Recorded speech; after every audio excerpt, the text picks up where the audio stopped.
वो जिद जिसने रखी ताज होटल की नींव। जमशेदजी टाटा ने ऐसे लिया भारतीयों के अपमान का बदला। देश के अग्रणी उद्यमी समूहों में से एक टाटा समूह के संस्थापक जमशेदजी टाटा के बारे में आज शायद ही किसी को बताने की जरूरत है। भारतीय उद्योग जगत में जमशेदजी के असाधारण योगदान को कभी नहीं भुलाया जा सकेगा। उन्होंने उस दौर में औद्योगिक विकास का रास्ता चुना जब माना जाता था कि केवल अंग्रेज ही उद्योगों को कुशलतापूर्वक स्थापित कर सकते हैं। वो उद्योगपति के रूप में जमशेदजी टाटा का शुरुआती दौर था और तरक्की की राह पर तेजी से बढ़ रहे थे। तभी एक ऐसी घटना हुई जिसके कारण उन्होंने अचानक 5 स्टार खोलने की घोषणा कर दी थी। इससे उनके परिवार के लोग नाराज भी हुए, पर वो डिगे नहीं और मुंबई में पहले ताज होटल की नींव पड़ी। जमशेदजी टाटा की जयंती पर आइए जानते हैं इसी से जुड़ा किस्सा। दक्षिणी गुजरात के नवसारी में 3 मार्च 1839 को एक पारसी परिवार में जमशेदजी का जन्म हुआ था। उनका पूरा नाम था जमशेदजी नुसीरवानजी टाटा और उनके पिता का नाम नुसीरवानजी और माता का नाम जीवनबाई टाटा था। वैसे तो नुसीरवानजी टाटा एक पुजारी थे, पर अपने खानदान में उन्होंने सबसे पहले व्यवसाय शुरू किया था। इसका असर उनके बेटे जमशेदजी पर भी पड़ा।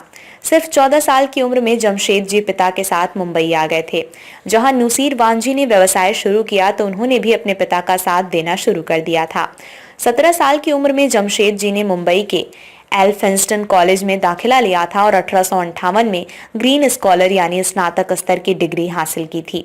पढ़ाई के बाद वो अपने पिता के व्यवसाय में पूरी तरह से लग गए। साथ ही उनका विवाह हीराबाई दब्बू से हो गया।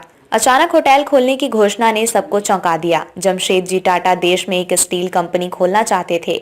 साथ ही एक विश्व प्रसिद्ध अध्ययन केंद्र की स्थापना और एक हाइड्रो इलेक्ट्रिक परियोजना शुरू करना भी उनके सपनों में शामिल था। इसी बीच साल 1889 में जमशेदजी ने अचानक घोषणा कर सबको चौंका दिया कि वो बॉम्बे अब मुंबई में एक आलीशान होटल बनाने जा रहे हैं।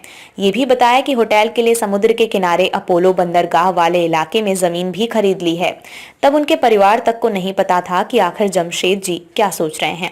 ये उस समय की बात है जब जमशेदजी का नाम देश के बड़े कपड़ा व्यापारियों में लिया जाने लगा था और स्टील कंपनी खोलने की घोषणा भी कर चुके थे। जमशेदजी ने होटल बनाने की घोषणा के साथ ही तैयारी शुरू कर दी और नाम रखा ताज होटल। ज्यादा दिनों तक होटल चलाना नहीं चाहते थे जमशेदजी। ताज होटल के निर्माण में 14 साल लगे और आखिरकार इसे 1903 में होटल खोला गया था।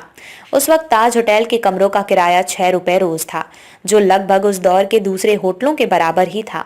हालांकि ताज होटल के निर्माण पर हुई भारी भरकम खर्च ने जमशेदजी के सामने आर्थिक दिक्कत खड़ी कर दी। वैसे भी केवल अंग्रेजों की करतूत के कारण उन्होंने होटल बनाया था, पर इसे चलाना नहीं चाहते थे। इसलिए एक यूरोपीय कंपनी को बेचने के लिए चर्चा भी की, पर बात नहीं बनी तो खुद ही इसे चलाने का फैसला कर लिया, जो सही साबित हुआ और आज ताज होटल की गरिमा किसी को बताने की जरूरत नहीं है।